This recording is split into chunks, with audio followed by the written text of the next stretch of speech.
12:30, I guess now. We've So. been here since 10. Cool beans.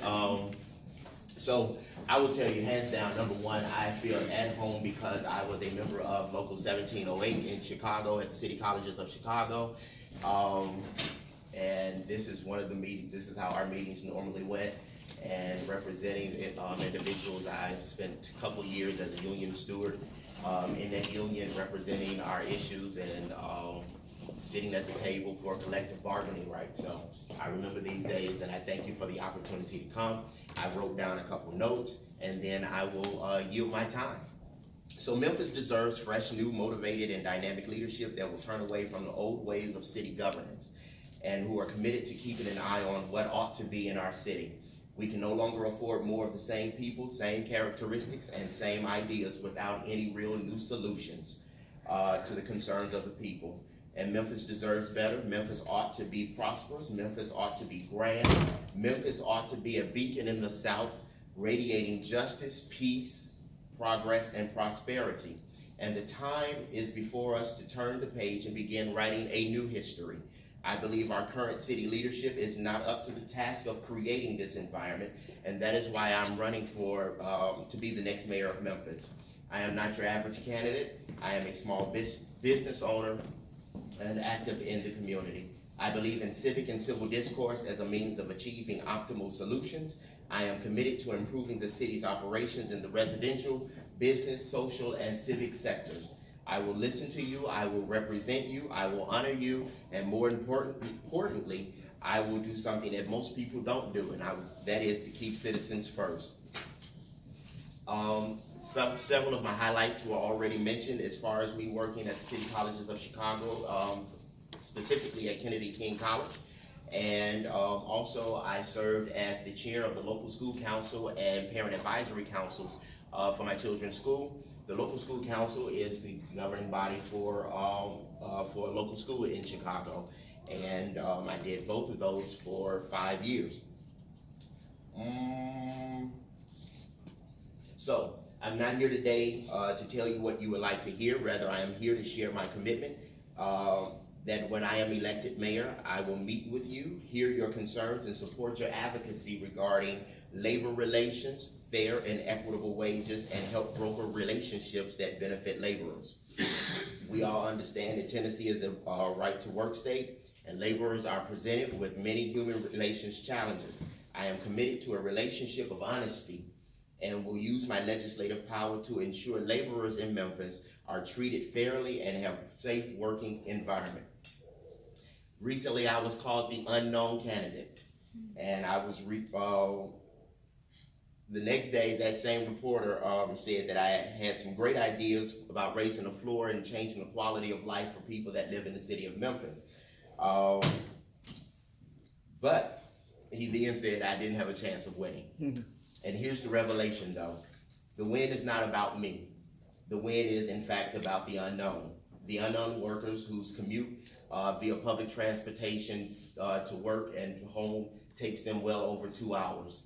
The unknown workers who have to work 2 and 3 part-time jobs in order to make a decent wage.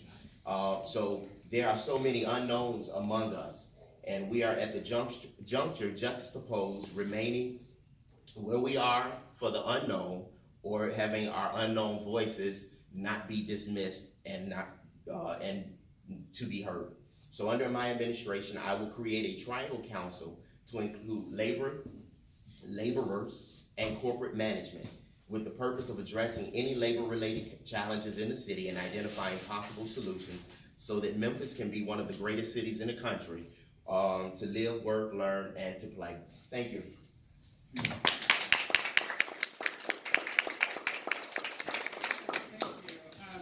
So I'll start with a couple of questions from the election committee.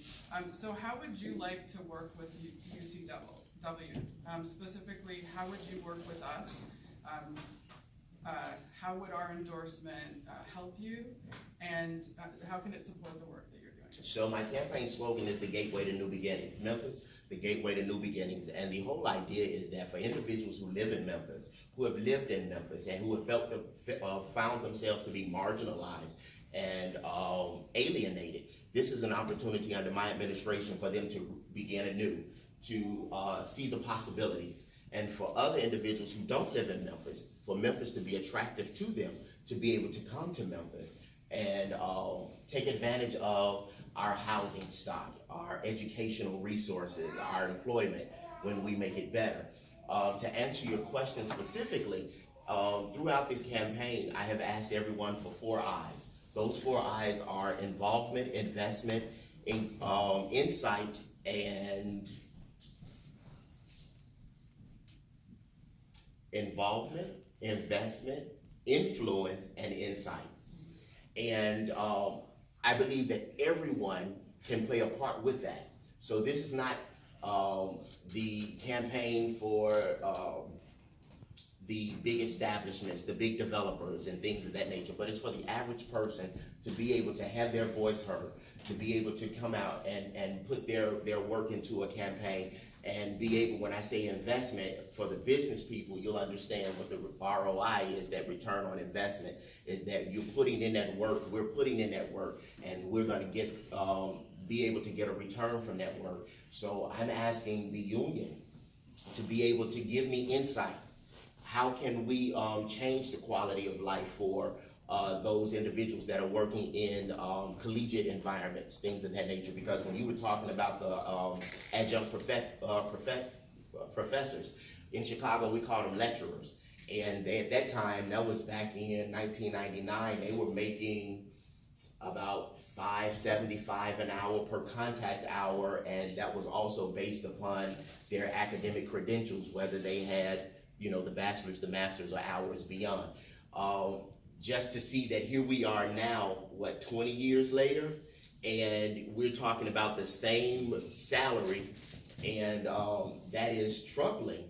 And however I can help with that, that's what I would give. But definitely, whatever the union is willing to offer, I would gladly accept. And what is your strategy to win the election? Connecting with a population of voters who have been disenfranchised.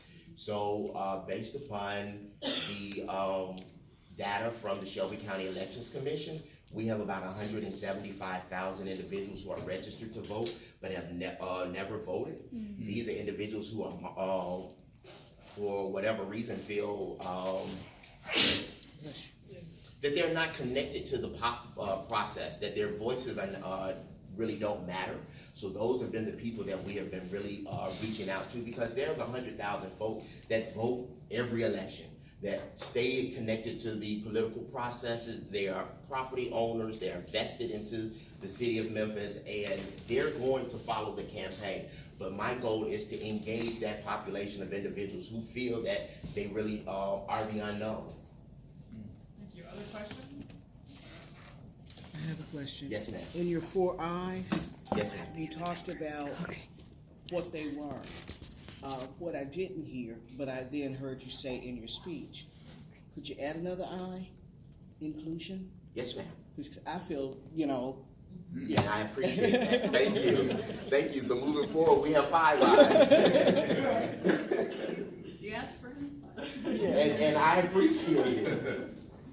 But you said, you know, you want the voters to feel included. So. Yes, ma'am. Yes, ma'am. Sure.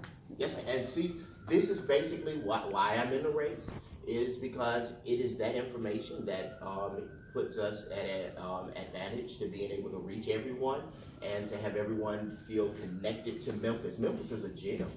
I mean, I love Memphis, even when I was a young child, and I would fly in on Northwest, and it was just like, it was a Disneyland for me when I got off the plane, and my grandmother would be at the airport, and we would do summer stuff. It was just so inviting and engaging. When I moved back from Chicago, and one of the things, I mean, I literally cried because I was able to see my sons go outside and play basketball without the fear of them being shot or someone doing something harmful to them.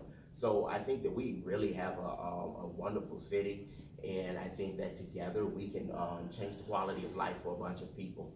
My last point though, my oldest son just graduated from William Penn University, and he has a bachelor's in kinesiology. And he returned, well, he came to Memphis, and his first job offer was working in a warehouse. And from there, his next job offer was to be the director of fitness at one of the fitness centers here. And his salary is still minimum wage. That's problematic. And we need to be able to be in place, sit at the table, and make some changes and make some revolutionary changes that can change the quality of life for individuals here in the city. Yes, sir.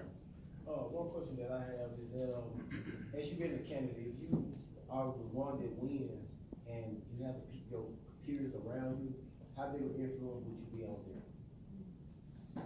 So I believe that the city of Memphis, we have a bunch of people who have a wealth of knowledge that can grow the city. We have oftentimes we find ourselves operating in silos, and I think that I have a personality that welcomes everyone to the table, so that we can make those changes that I talk about. I will rely heavily on individuals, especially like with the union.